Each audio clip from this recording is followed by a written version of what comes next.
Saudi अरब दे विच एहराम दी हालत दे विच आए पे और मैं को हुणे मैं जहाज तो लथा तो मेरे को पता लग गए और बहुत बड़ी बुरी खबर सुन के ना यकीन करो मैं बहुत ज्यादा परेशान था बैठा।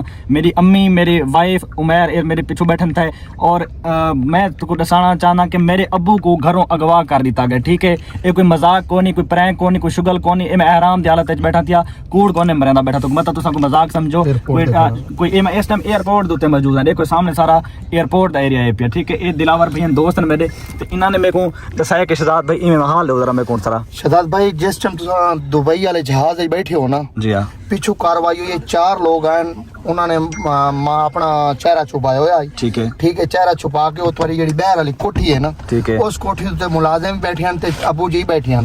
ठीक है, अबू जी बैठे हैं ते वो आए उन्हें आके पहले ही असले ते जोर तो आके कि फार्चूनर दी चाबी दो। तो बाहर निकलो अम्मी ना, बाहर निकलना था। अच्छा, फार्चूनर दी चाबी दो।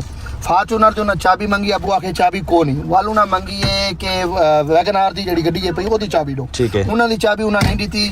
वालू ना मैं रिजवान दी गड्डी दी चाबी मंगी, रिजवान दी नहीं दी। वालू ना हवाई फायर कीते। ठीक है, जिस टाइम हवाई फायर करके उन्हां मुलाजमान नु अंदर ढक दिता ने। ठीक है, उन्हां नु ढक के असले ते जोर दे उत्ते 1 to 5 रिजवान वाला ले गए। ठीक है, उस तो बाद अबू वाला मोटरसाइकिल ले गए 2 बंदे, अबू वाला मोटरसाइकिल दे बैग एंड 3 उड़े बैग एंड। ठीक है, असले ते जोर ते वो इथों यानी कि लेके गए।